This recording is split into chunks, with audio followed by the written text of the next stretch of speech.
सुप्रभात, नमस्कार, स्वागत है आप सभी का। आप देख रहे हैं सुबह 9 बजे। मैं हूं प्रीति सिंह। शुरुआत मुख्य समाचारों के साथ। वाराणसी संसदीय सीट से प्रधानमंत्री नरेंद्र मोदी आज करेंगे नामांकन। बीजेपी अध्यक्ष अमित शाह समेत पार्टी के वरिष्ठ नेता होंगे शामिल। जेडीयू प्रमुख नीतीश कुमार और शिवसेना प्रमुख उद्धव ठाकरे समेत एनडीए के दिग्गज करेंगे शिरकत। मध्य प्रदेश और महाराष्ट्र में चुनावी रैलियों को भी संबोधित करेंगे प्रधानमंत्री।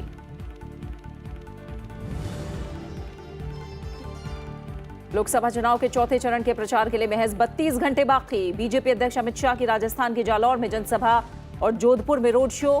बिहार, ओडिशा और महाराष्ट्र में राहुल गांधी की रैलियां आज। आरजेडी, एसपी और बीएसपी के दिग्गज भी प्रचार में झोंकेंगे ताकत।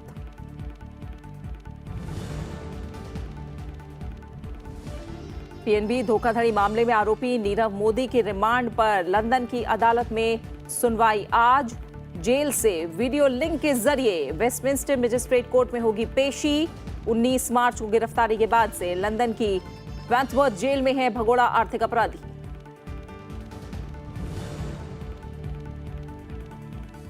श्रीलंका में सुरक्षा एजेंसियों के निशाने पर आतंकियों के स्लीपर सेल। प्रधानमंत्री रानिल विक्रमसिंघे ने कहा, हमलों का खतरा अब भी बरकरार। सरकार ने संदिग्धों के फोटो किए जारी। अब तक 76 गिरफ्तार। भीषण बम धमाकों में मरने वालों की संख्या को सरकार ने 359 से संशोधित कर किया 253।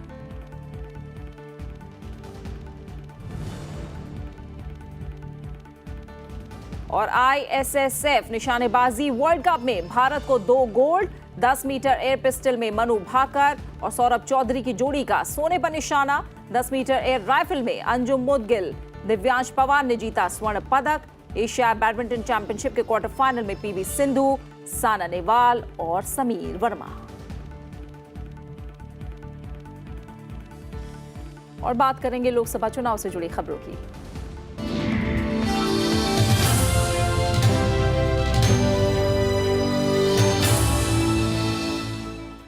देश भर की निगाहें आज वाराणसी पर है, जहां से प्रधानमंत्री नरेंद्र मोदी आज अपना नामांकन दाखिल करेंगे।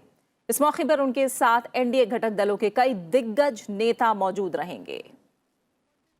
इनमें बिहार के मुख्यमंत्री नीतीश कुमार, लोक जनशक्ति पार्टी के सुप्रीमो रामविलास पासवान, शिवसेना अध्यक्ष उद्धव ठाकरे और अकाली दल प्रमुख प्रकाश सिंह बादल समेत कई हस्तियां मौजूद होंगी। प्रधानमंत्री अब से कुछ देर बाद वाराणसी में बूथ प्रमुखों और कार्यकर्ताओं को संबोधित करेंगे और उसके बाद कोतवाली स्थित बाबा काल भैरव का आशीर्वाद लेंगे।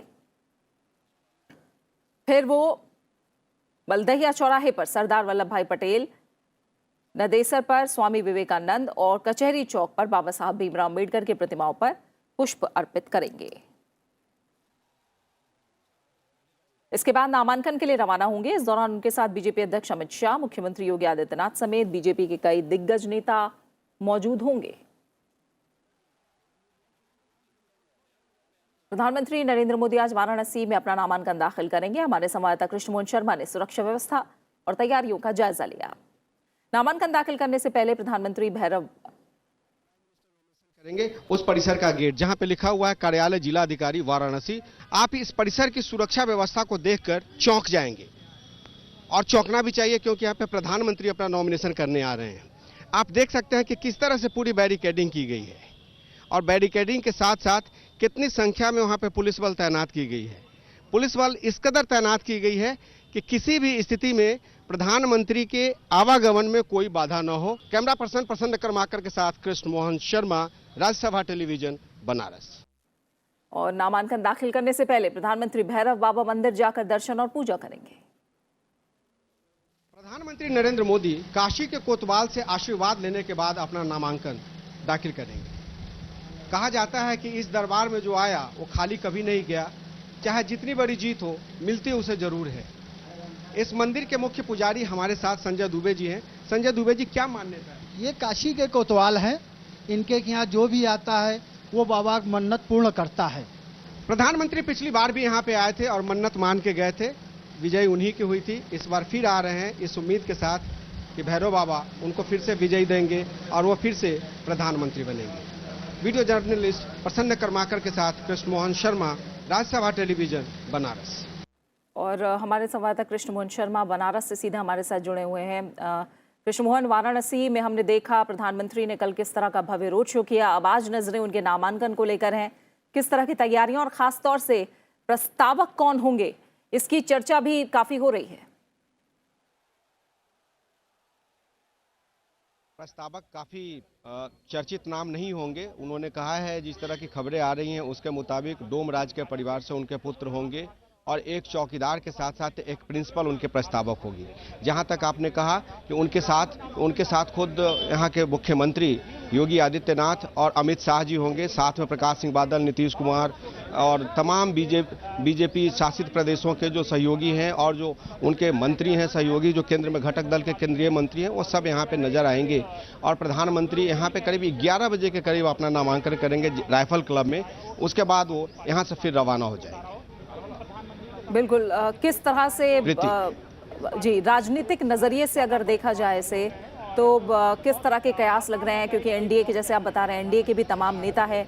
वहीं हमने देखा था 2014 में भी किस तरह से प्रस्तावकों की जो सूची थी वो अलग थी, तो इसलिए उसे लेकर भी चर्चा है।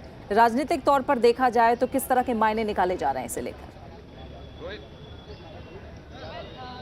राजनीतिक तौर पे ये मायना निकाला जा रहा है कि एनडीए आज भी साथ साथ है। उनके साथ प्रकाश सिंह बादल हो, सबसे ज्यादा चर्चा हो रही थी चुनाव से पहले, तो यहाँ पे शिवसेना प्रमुख उद्धव ठाकरे होंगे, नीतीश कुमार जी होंगे और वो तमाम रामविलास पासवान होंगे, घटक दल के ओम पनीर सिल्वम है तमिलनाडु से। वो तमाम लोग यहाँ पे होंगे जो एक सॉलिडरिटी शो कर रहे हैं नरेंद्र मोदी के साथ और ये मैसेज दे रहे हैं पूरे देश को कि नरेंद्र मोदी के नेतृत्व में ही आगे सरकार बनेगी और हम साथ साथ हैं। बिल्कुल, बहुत बहुत शुक्रिया। तमाम अपडेट हम लगातार आपसे कृष्ण मोहन लेते रहेंगे। फिलहाल बहुत बहुत शुक्रिया इस बातचीत के लिए, इस जानकारी को हम तक पहुंचाने के लिए। वाराणसी में नामांकन से पहले कल प्रधानमंत्री Narendra Modi mega road show में शामिल हुए। बीएचयू के सिंह द्वार पर उन्होंने पंडित महामना मदन मोहन मालवीय की प्रतिमा पर माला पहनाकर रोड शो की शुरुआत की। ये रोड शो अस्सी घाट, शिवाला, सुनारपुरा, मदनपुरा और गुदौलिया होते हुए दशाश्वमेध घाट पहुंचा। प्रधानमंत्री गंगा आरती में भी शामिल हुए। पूरे रोड शो के दौरान हजारों लोग प्रधानमंत्री का स्वागत करने के लिए मौजूद रहे। मेगा रोड शो में देश की गंगा जमुनी तहजीब की साझा सांस्कृतिक विरासत दिखी। लोगों और पार्टी कार्यकर्ताओं का हुजूम सड़कों पर उतरा और वो अपने चहेते सांसद और प्रधानमंत्री के समर्थन में नारे लगाते नजर आए। काशी में प्रधानमंत्री के रोड शो में कई केंद्रीय मंत्रियों समेत पार्टी के कई प्रदेशों के दिग्गज नेता भी मौजूद रहे।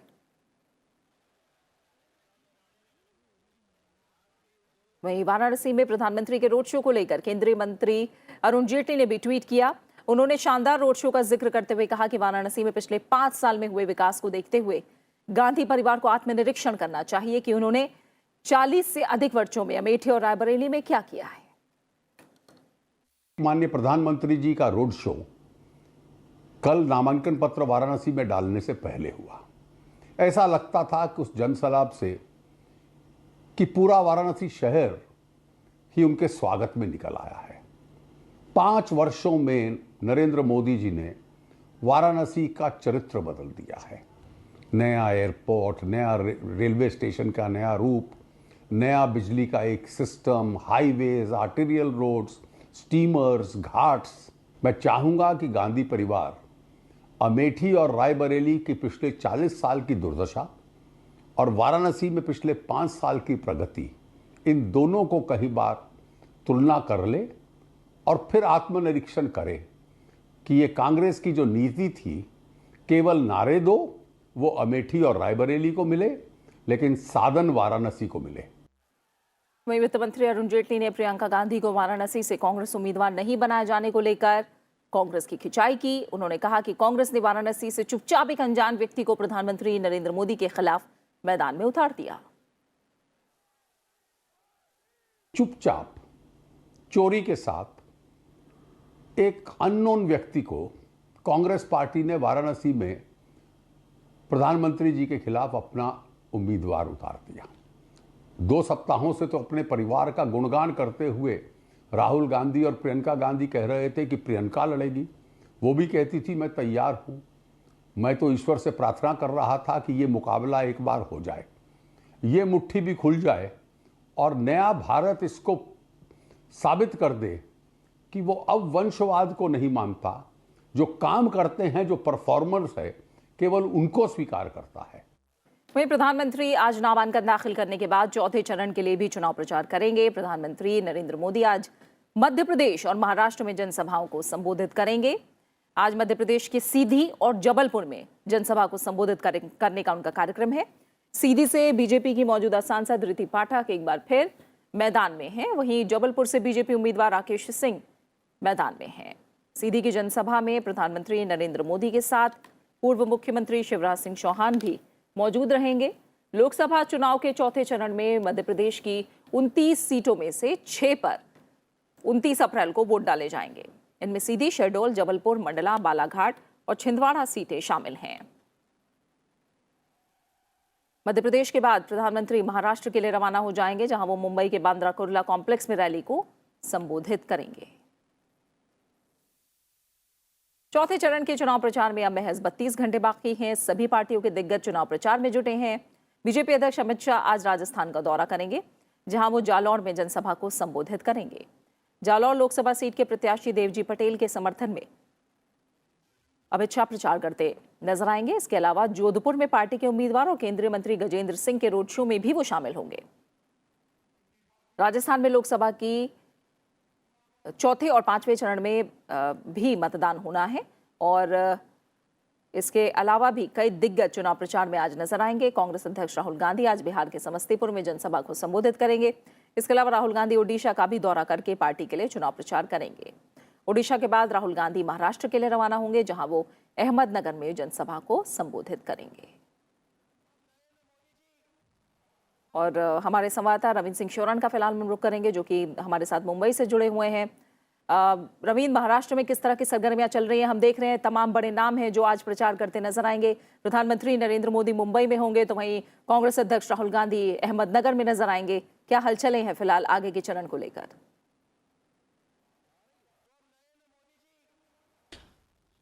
जी प्रीति, देखिए आखिरी दौर का चुनाव है। महाराष्ट्र में 48 सीटें हैं। उत्तर प्रदेश के बाद सबसे बड़ा राज्य है। बेहद महत्वपूर्ण ये चुनाव है और ख़ास तौर पर जिस लोकसभा क्षेत्र जो कि साउथ मुंबई कहा जाता है, जिसमें हम लोग इस वक्त खड़े हैं, ये वही क्षेत्र है जहां पर हिंदुस्तान ने 26/11 में आतंकवाद का दंश झेला था। तो जाहिर है कि प्रधानमंत्री आज जब रैली करने वाले हैं और इस चुनाव में जिस तरीके से बीजेपी राष्ट्रीय सुरक्षा और राष्ट्रवाद का नारा लेकर आगे बढ़ रही है, तो इस इलाके के लिए ये बहुत महत्वपूर्ण नारा है। कसाब और उसके आतंकवादी कसाब के साथ जो साथी उसके आए थे, उन लोगों ने इसी इलाके में हमला किया था। जो होटल ताज है वो यहाँ से 200 मीटर की दूरी पर है, जहाँ पर आतंकवाद का दंश जो है हिंदुस्तान ने झेला था। तो ये बहुत, और महाराष्ट्र में जिस तरीके से पिछले फेजेज में चुनाव हुआ है, उसके बाद यहाँ बीजेपी और शिवसेना के गठबंधन के जो कार्यकर्ता हैं वो काफ़ी उत्साहित हैं। और प्रधानमंत्री की जो रैली होने वाली है बांद्रा कुर्ला कॉम्प्लेक्स में, उसके लिए भव्य आयोजन की जो है वो तैयारी की जा रही है। और उम्मीद, क्योंकि पिछली बार जब चुनाव हुआ था 2014 में, तो आखिरी चरण में इन्हीं इलाकों में चुनाव था जिसमें प्रधानमंत्री ने रैली को संबोधित किया था और वो एक बड़ी भारी रैली थी। ये जो इलाका है कि देश के सबसे अमीर लोग साउथ मुंबई में रहते हैं और झोपड़पट्टी का इलाका भी इस यहाँ पर आता है। तो मुंबई जो महानगर है उसके मुद्दे बाकी जगहों से काफ़ी अलग हैं। जो अर्बन पुअर है उसकी एक बड़ी भारी संख्या यहाँ पर है। बहुत बड़ी बड़ी यहाँ पर झोपड़पट्टियाँ हैं और धारावी जैसे स्लम्स जो है वो इस इलाके में है, मुंबई में है। तो इन तमाम चीज़ों को ध्यान में रखते हुए पिछले बार 2014 में तमाम सीटें बीजेपी ने यहाँ पर जीती थी शिवसेना के गठबंधन में, और इस बार लगातार इन लोगों की कोशिश है कि दिल्ली और मुंबई में जिस तरीके से बीजेपी शिवसेना गठबंधन में काम कर रही हैं, इस बार जो उम्मीदवारों को उतारा गया है वो भी उसी जीत को और विकास के जो काम हुए हैं उनको आगे बढ़ाते हुए अपनी इन जीत के लिए अब कोशिश यहाँ पर कर रहे हैं। तमाम पार्टियां अपने अपने उम्मीदवारों से। फिलहाल बहुत बहुत शुक्रिया इस चुनावी हलचल को महाराष्ट्र से हम तक पहुंचाने के लिए रविंद्र आपका। इस बीच कांग्रेस अध्यक्ष राहुल गांधी की अहमदनगर रैली से पहले पार्टी को बड़ा झटका लगा है। कांग्रेस के वरिष्ठ नेता राधाकृष्ण विखे पाटिल ने विधानसभा में विपक्ष के नेता पद से इस्तीफा दे दिया है। पाटिल के बेटे सुजय विखे पाटिल कुछ समय पहले ही मुख्यमंत्री देवेंद्र फडणवीस की मौजूदगी में बीजेपी में शामिल हो गए थे। वहीं लोकसभा चुनाव के चौथे चरण में मध्य प्रदेश की 29 सीटों में से 6 पर 29 अप्रैल को वोट डाले जाएंगे। इनमें सीधी, शहडोल, जबलपुर, मंडला, बालाघाट और छिंदवाड़ा सीटें शामिल हैं। मध्य प्रदेश की जिन 6 सीटों पर 29 अप्रैल को चुनाव होने हैं उनमें ये शामिल हैं। लोकसभा, जो पिछला लोकसभा चुनाव था 2014 में, इनमें से 5 सीटें बीजेपी जीतने में कामयाब हुई थी। इस बार के बदले राजनीतिक समीकरण में बीजेपी के लिए कांग्रेस से कड़ी चुनौती भी है और जिन सीटों पर सबकी नजरें हैं उनमें सबसे ज्यादा चर्चा छिंदवाड़ा सीट की हो रही है। छिंदवाड़ा लोकसभा सीट से मुख्यमंत्री कमलनाथ की राजनीतिक विरासत को संभालने के लिए उनके बेटे नकुलनाथ कांग्रेस से चुनावी मैदान में उतरे हैं। नकुलनाथ को घेरने के लिए बीजेपी उम्मीदवार आदिवासी नेता नत्थन शाह चुनावी मैदान में है। इसके अलावा सीट पर बीएसपी से ज्ञानेश्वर सहित 14 उम्मीदवार हैं। सीधी लोकसभा सीट पर मध्य प्रदेश के पूर्व मुख्यमंत्री अर्जुन सिंह के बेटे अजय अर्जुन सिंह कांग्रेस के टिकट पर चुनावी मैदान में हैं, जिनका मुकाबला बीजेपी की मौजूदा सांसद ऋति पाठक से है। यहां बीएसपी के रामलाल पानिक समेत 26 उम्मीदवार चुनाव मैदान में हैं। चौथे चरण के लिए 29 अप्रैल को मतदान होना है। और मध्य प्रदेश की चुनावी हलचल को समझने के लिए हम रुख करेंगे, हमारे संवाददाता कृति मिश्रा हमारे साथ छिंदवाड़ा से मौजूद हैं। कृति, जिन 6 सीटों पर मतदान होना है, जाहिर तौर पर उसमें छिंदवाड़ा की चर्चा है काफी ज्यादा और सीधी की भी बातचीत काफी ज्यादा हो रही है। 6 सीटों पर हम जाने तो किस तरह से सरगर्मियां बनी हुई हैं और खासतौर से आज प्रचार को लेकर कौन कौन से बड़े नाम नजर आने वाले हैं?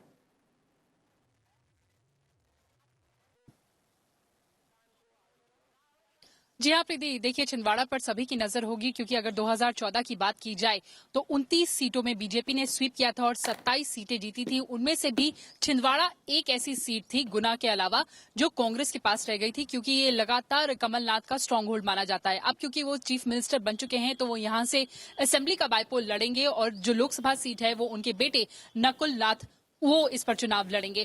लगातार काफी इंटरेस्टिंग लड़ाई कही जा सकती है छिंदवाड़ा में, क्योंकि बीजेपी ने एक जनरल सीट पर इस बार ट्राइबल को उतारा है, क्योंकि छिंदवाड़ा में तकरीबन 27% से ज्यादा जो हैं वो ट्राइबल्स हैं। तो बीजेपी लगातार कहती आई है कि जो भी छिंदवाड़ा का डेवलपमेंट है वो केंद्र की मोदी सरकार और पहले की शिवराज सिंह चौहान सरकार की वजह से हुई है।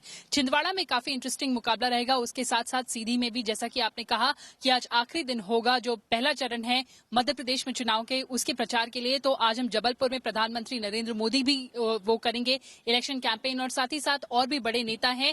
कांग्रेस पार्टी के ज्योतिरादित्य सिंधिया हैं और बीजेपी के भी बड़े नेता हैं जो लगातार रोड शोज कर वोटरों को अपने फेवर में करने की कोशिश करेंगे। बिल्कुल, बहुत बहुत शुक्रिया कृति इस जानकारी को फिलहाल मध्य प्रदेश से हम तक पहुंचाने के लिए आपका।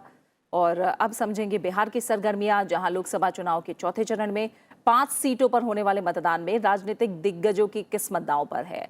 29 अप्रैल को चौथे चरण में 5 सीटों पर वोट डाले जाएंगे और इस चरण में बिहार की दरभंगा, उजियारपुर, समस्तीपुर, बेगूसराय और मुंगेर में वोट डाले जाने हैं। ये सीटें मिथिला और मध्य बिहार के क्षेत्रों में आती हैं। इस चरण में एनडीए, महागठबंधन और दूसरे दलों के दिग्गजों की चुनावी किस्मत का फैसला वोटर करेंगे। 5 सीटों के लिए कुल 66 उम्मीदवार चुनाव मैदान में हैं। और बात करें 2014 की तो उन 5 सीटों पर एनडीए के उम्मीदवार जीते थे, लेकिन इस बार महागठबंधन से चुनौती मिल रही है। इस चरण में बीजेपी के गिरिराज सिंह, नित्यानंद राय के अलावा उपेंद्र कुशवाहा, जेडीयू के ललन सिंह, सीपीआई के कन्हैया कुमार, आरजेडी के अब्दुल बारी सिद्दीकी और एलजेपी के नामचंद पासवान जैसे दिग्गज नेताओं की चुनावी किस्मत का फैसला होगा। और बिहार के बेगूसराय में मौजूद है हमारे संवाददाता अखिलेश सुमन। अखिलेश, लगातार आप बिहार की जो हलचल है वो हम तक पहुंचा रहे हैं और अगले चरण को लेकर आपने तमाम जो बड़े उम्मीदवार हैं उनसे बातचीत भी की है। जनता का मूड अगर समझें तो क्या नेताओं के नाम पर या पार्टी के नाम पर मूड बना रहे हैं या फिर कुछ मुद्दों की भी हवा है वहां?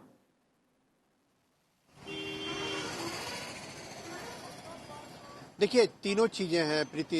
एक सबसे बड़ी बात तो यह है कि प्रधानमंत्री नरेंद्र मोदी के नाम पर तो चुनाव हो रहा है, यह बात बेगूसराय में भी दिखता है। और सिर्फ बेगूसराय नहीं बल्कि मुंगेर, समस्तीपुर, दरभंगा, जो 5 संसदीय क्षेत्र हैं उन 5 जगह पे ये दिखता है कि नरेंद्र मोदी के नाम पे लोग वोट कर रहे हैं।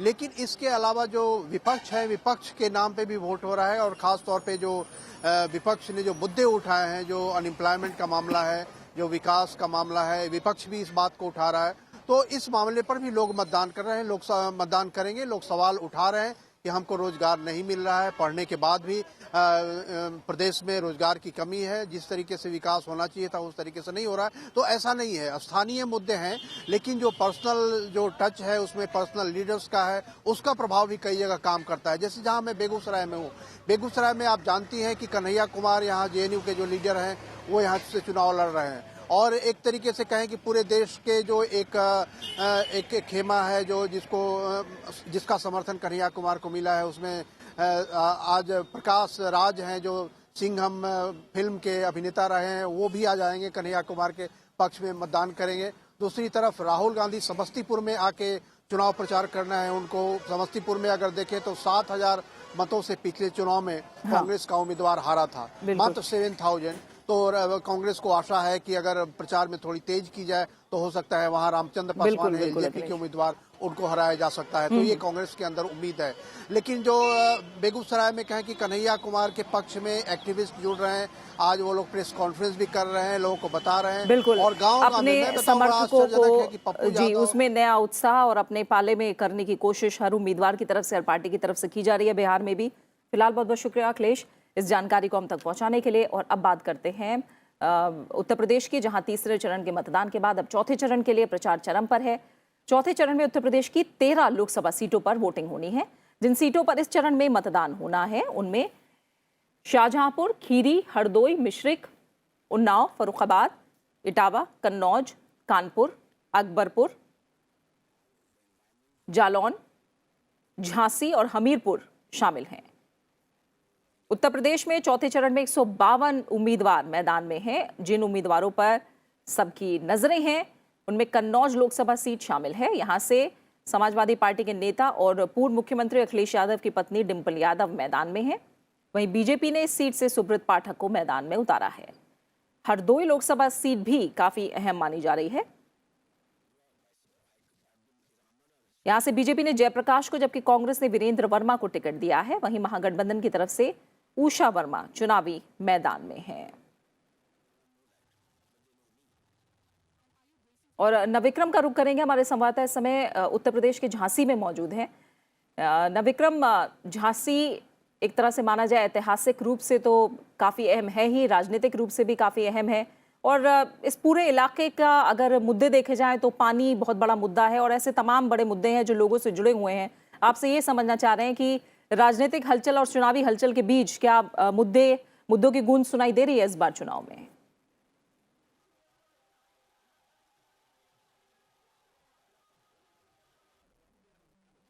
प्रीति, बिल्कुल बुंदेलखंड का ये इलाका है। झांसी के आसपास हमीरपुर, महोबा और जालौन, इस पूरे क्षेत्र में चौथे चरण में चुनाव होना है।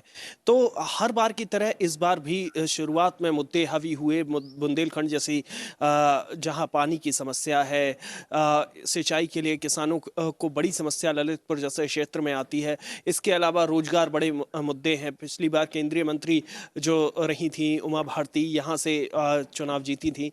यहाँ सबसे बड़े मुद्दे जो थे वो जैसे जैसे चुनाव पास में आया वैसे वैसे मुद्दे कहीं ना कहीं नदारद होते हमें दिखाई दिए। जातिगत समीकरण ज़्यादा राजनीतिक दलों ने तरजीह दी और जो बुंदेलखंड का किसान है, बुंदेलखंड के जो आम जनता है, वो कहीं ना कहीं इस चुनाव में अपने मुद्दे को प्रभावी उतना नहीं बना पाया। हाँ। बुंदेलखंड अलग राज्य बनाने का भी एक बड़ा मुद्दा था जो इस चुनाव में कहीं किसी भी राजनीतिक दल ने उसे तरजीह नहीं दी।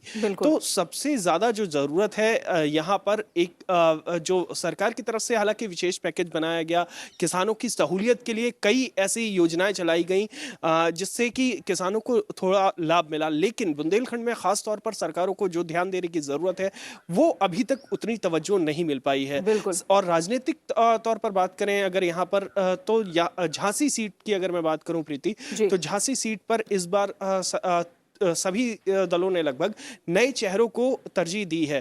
और नए चेहरों के दम पर वो चाह रही है कि ज्यादा से ज्यादा वोटर उनके पक्ष में जुटे। और जैसा आप बता रहे हैं कि मुद्दे शुरुआत में सुनाई दिए, लेकिन धीरे धीरे जैसे जैसे मतदान की तारीख आगे आ रही है, मुद्दे गौड़ हो रहे हैं और तमाम और पहलू, चाहे वो राजनीतिक दलों या उम्मीदवारों की बात करें, वो ज्यादा प्रमुख तौर पर दिखाई दे रहे हैं। फिलहाल बहुत बहुत शुक्रिया आपका नवविक्रम इस जानकारी को हम तक झांसी से पहुंचाने के लिए।